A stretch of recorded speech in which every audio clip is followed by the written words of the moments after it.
Hello student, कैसे आप लोग? उम्मीद करता आप लोग ठीक हो गए। आपका मेरे यूट्यूब चैनल संजीव ज्ञान गुरुकुल पर स्वागत है। आज मैं आपको क्लास 8 का मैथ में गणित में बीजी व्यंजक में सरल समीकरण चैप्टर का प्रश्न 8.3 का प्रश्न 2 सॉल्व करके समझाऊंगा। ठीक है, यदि आप वीडियो आपको पसंद आए तो प्लीज वीडियो को लाइक शेयर कर दीजिएगा, और यदि आप वीडियो पर नए तो सब्सक्राइब बटन प्रेस कर बेल आइकन प्रेस कर ऑल पर क्लिक कर दीजिएगा, ताकि हमारी हर पहले आने वाली वीडियो का नोटिफिकेशन आपको समय समय पर मिलती रहे। ठीक है, अब प्रश्न 2 सॉल्व करने से पहले मैं आपको एक बात कही दूं कि वीडियो का पूरा अंत तक देखिएगा, बीच में कहीं भी स्किप मत कीजिएगा, नहीं तो आपको वीडियो में प्रश्न का अच्छी प्रकार से समझ में नहीं आएगा। ठीक है, तो देखिए प्रश्न 2 क्या कह रहा है। सारणी पूरा कीजिए। ये जो आपको सारणी दिया गया इसको पूरा करिए, यानी आपको एक प्रथम व्यंजक दिया गया है, ये द्वितीय व्यंजक दिया गया है। इन दोनों व्यंजकों को क्या करना, आपको गुणनफल करना है, मैंने गुना कराना है। ठीक है, तो चलिए हम लोग करते बारी बारी से। कैसे करते देखो, तो सबसे पहले हम लोग हल लिखते हैं।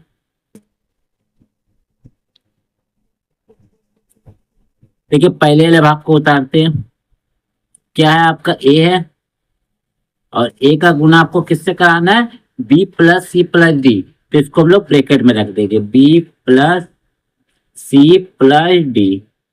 ठीक है, चलिए गुना कराते हैं। देखिए ए से बी का गुना होगा तो क्या आ जाएगा आपका ए बी, प्लस फिर ए से सी का गुना होगा तो आपको क्या आ जाएगा ए सी, फिर प्लस फिर ए से डी का गुना होगा तो क्या आ जाएगा आपका ए डी। देखिए कितना सिंपल है गुना करना। ठीक है, कोई दिक्कत नहीं, खाली आप कॉन्सेप्ट को समझिएगा। ठीक है, तो बस इसको हम लोग यहाँ लिख देंगे, लिख भी सकते हो नहीं भी लिख सकते हो, कोई दिक्कत नहीं है। ठीक है, हम लोग लिख दे रहे हैं ए बी जोड़ ए सी जोड़ ए डी।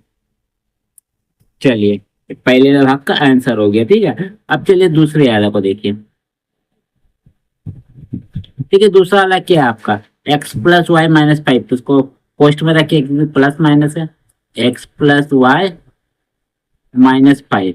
इसका गुना किससे कराना है आपको, 5xy से। तो 5xy से। ठीक है, चलिए गुना कराते हैं। देखिए x से अगर 5xy को गुना करेंगे तो 5 ऐसे लिखाएगा। x देखिए 2 बार है तो x का ऊपर स्क्वायर लिखा जाएगा पावर। ठीक है, x का पावर स्क्वायर, और y को लिख देंगे। चलिए फिर प्लस दीजिए। अब देखिए y से अगर 5xy का गुना कीजिएगा तो 5x को ऐसे लिखिए जैसे है। y देखिए 2 बार है, y से करा दे तो y का स्क्वायर हो जाएगा, y का पावर 2 लग जाएगा घात में। ठीक है, क्योंकि आपका जब बेस सेम होता है गुना कराते हैं तो उसका पावर क्या आता है, जुड़ जाता है। तो y का ऊपर कुछ नहीं, मैंने आपको सोची 1 है तो आपको जुड़ के 2 आ गया। ठीक है, अब माइनस यहाँ दीजिए, माइनस है 5 से 5 का गुना हो गया तो 25, और एक्स वाई था तो एक्स वाई को लिख दीजिए। बस यही आपका आंसर हो गया सेकंड वाले का। ठीक है, फर्स्ट वाला का आंसर और इस सेकंड वाले का आंसर। ठीक है, तो इसको हम लोग यहाँ पूरा लिख देते हैं। ठीक है, तो आपका क्या आएगा, 5x² प्लस 5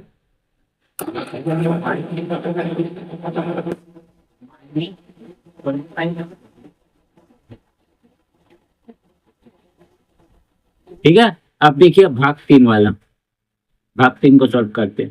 तो चलिए भाग 3 को लिखते हैं। क्या है, पी है। अब पी का गुना किससे कराना है, ब्रैकेट में लिखिए इसको, 6p² माइनस 7p और प्लस 5 से। ठीक है, चलिए तो चलिए गुना कराते हैं। तो देखिए 6p² से अगर p का गुना होगा तो 6p का क्यूब हो जाएगा, क्योंकि p² से आपका p का गुना करा रहे तो p का क्यूब हो जाएगा। या 2 है, इसका पावर कुछ नहीं, 1 है, 2 और 1 3 मिलके हो गया पावर। माइनस 7p से p का गुना होगा तो 7p का पावर 2 है, क्योंकि 2 p है। ठीक है, फिर प्लस 5 से p का गुना होगा तो 5p। बस यही आपका तीसरे वाले भाग का आंसर हुआ। सिर्फ आपको गुना कराना है। ठीक है, तीसरे वाले भाग का आंसर हुआ। तो इसको हम लोग लिख देंगे, क्या लिखेंगे, 6p का क्यूब माइनस 7p का स्क्वायर और प्लस 5p। चलिए हो गया। अब हम लोग चौथा लॉ कराएंगे गुना। ठीक है, तो देखिए चौथा का क्या है, 4p का स्क्वायर और q का स्क्वायर गुना कराना है।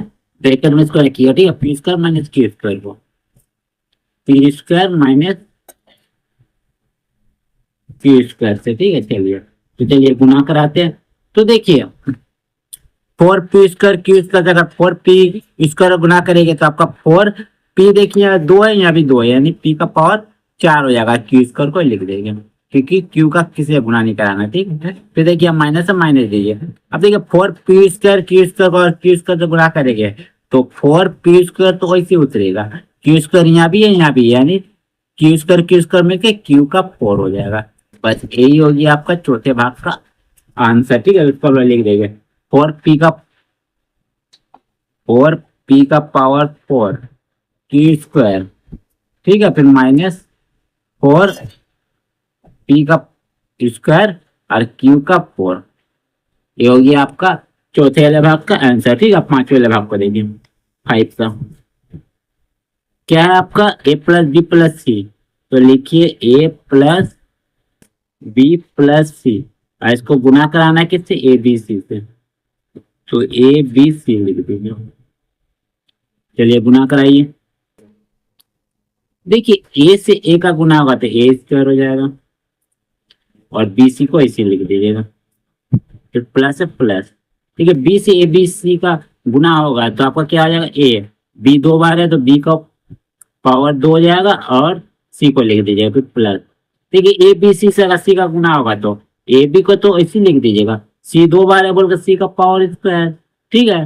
बस यही आपका हो गया क्या, आपका पांचवें वाले भाग का आंसर, ठीक है। चलिए तो भाई इसी को हम लोग क्या करेंगे, यहाँ लिख देंगे a² B C plus A B का स्क्वायर सी, फिर प्लस ए बी सी का स्क्वायर। बस यही हो गया आपका पूरा सारणी कंप्लीट, ठीक है। तो उम्मीद करता है जो मैंने आपको व्यंजकों का गुणनफल जो सॉल्व करके समझाया है ये आपको अच्छी प्रकार से समझ में आ गया होगा, ठीक है। और यदि आप वीडियो आपको पसंद आए तो प्लीज मेरे वीडियो को लाइक से सब्सक्राइब कर दीजिएगा, और यदि आपको वीडियो समझने में कोई कष्ट हो तो मुझे कमेंट कर सकते हैं, और यदि आपने इससे पिछले दिया का वीडियो नहीं देखा है तो आप मेरे डिस्क्रिप्शन के प्ले लिस्ट पर जाकर देख सकते हैं, ठीक है। तो फिर मिलते हैं इसके नेक्स्ट वीडियो में यानी प्रश्न नंबर 3 में, तब तक के लिए धन्यवाद।